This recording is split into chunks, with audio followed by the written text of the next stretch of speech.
Hi, I'm Nicole Grabow, and I am here to demo the conservation technique for cleaning glass beads. So this is a technique that can be used on beads either in a collection or beads that are used as part of your regalia.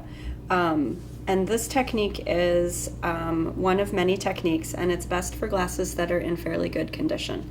So if your glass beads have any cracks or breaks, or if they're showing signs of a skin on the surface that's flaking off, or if they've gone opaque when they're supposed to be translucent, then this isn't right for you. But if your beads are in fairly good condition and they just have some surface dust or some light grime on the surface that you'd like to remove, this is a good method for cleaning them. Now what I've got here are a selection of beads.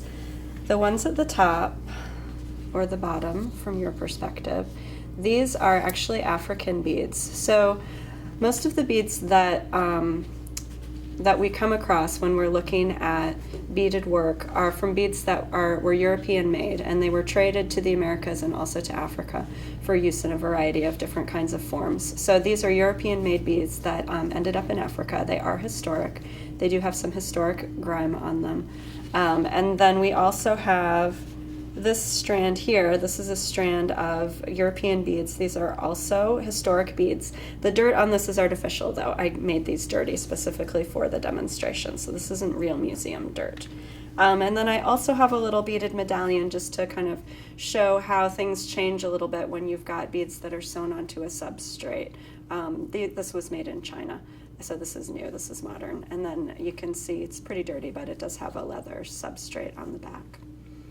And this was, again, artificially dirtied by me. So my first step when I go to clean my beads is that first after I photograph them, and after I've made the decision that cleaning is the right choice.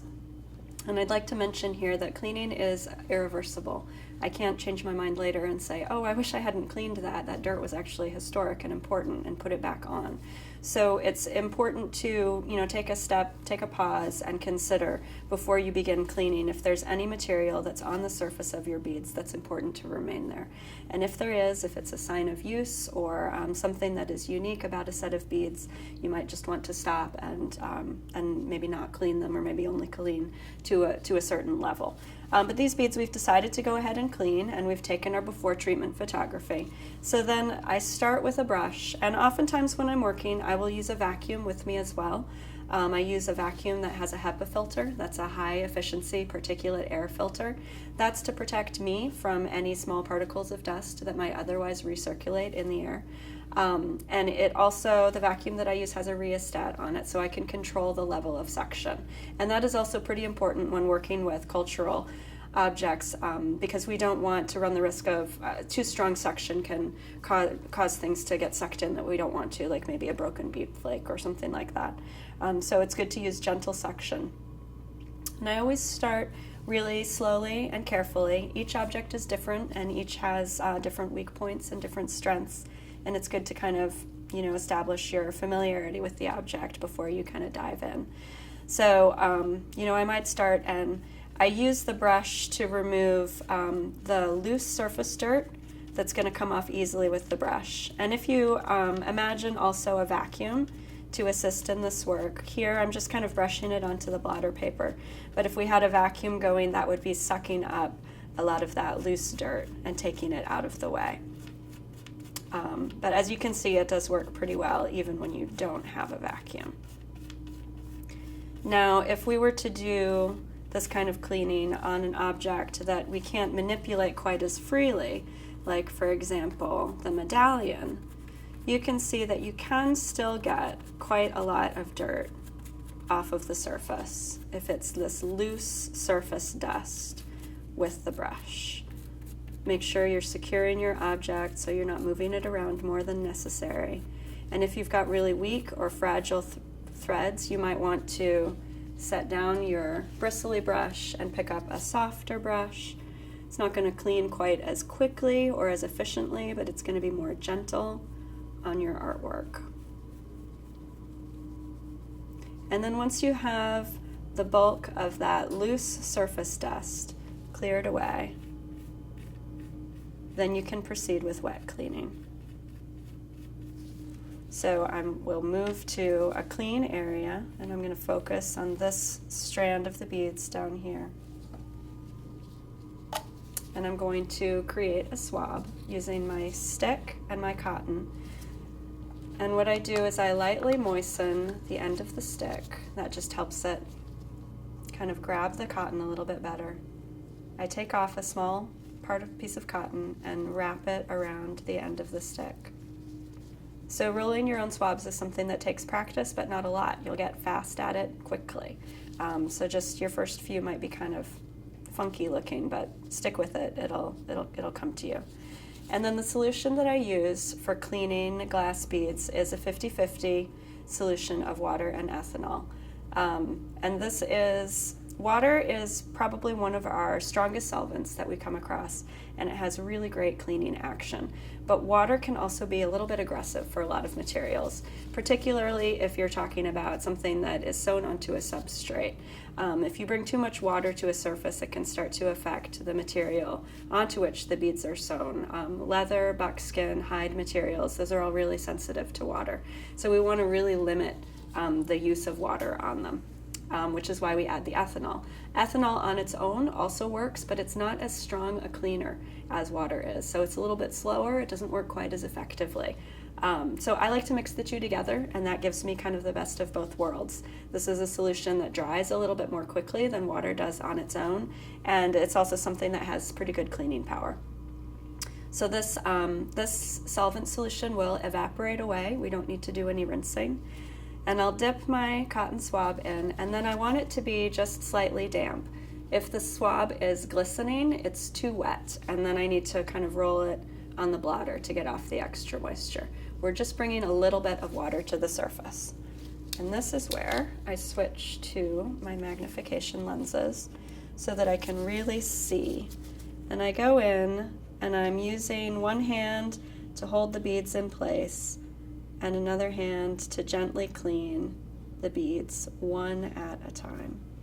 On the strand, I'm spinning the beads so that I can get all the way around, trying to make sure that it's clean before I spin it so I don't just move the dirt around. And if I've got space in between my beads, I might clean the thread a little bit, but be very gentle with the thread. It's not necessary. It's not as easily visible as the beads are, and you can leave a little bit of dirt there, and it's maybe worth it not to risk the physical damage that you could potentially cause by just going too hard on that thread.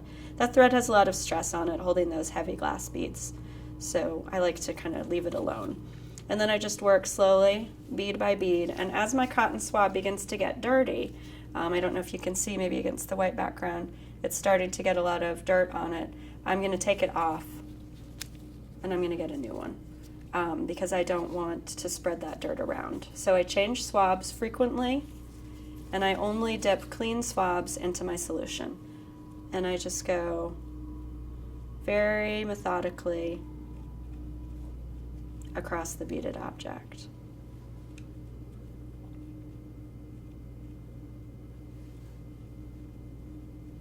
Now sometimes, if you've got a lot of excess dirt, like this one has, it can be helpful to use your cosmetic sponge to get kind of a larger area all at once. So if you're supporting it, you can kind of draw that across the surface. You can use these dry. You can also get them a little bit wet. Again, not too wet. You don't want to bring too much moisture to the surface. But then you can use that to just get kind of a larger section off, and you can see how much dirt we're removing.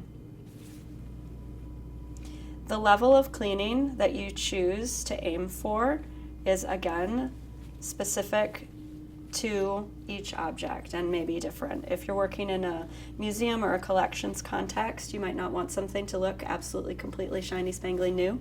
That little bit of that dirt, proves its history and tells part of its story. So this might be a level of cleaning that is enough for you. We can keep going on these beads, and we can get them a little bit more clean. But let me just show you how this changes a little bit when we're working on sewn beads. These we don't have the freedom to manipulate quite as much, but at the same time, we don't have to hold them as still because they stay rigid on their substrate. These can go a little bit faster, and as I'm moving the swab across the surface, I'm spinning the beads, so I'm getting all sides. When artwork is tightly sewn, you may not be able to spin the beads, and that is fine. Just do what you can. Let your artwork tell you what it is capable of, and always watch and always listen.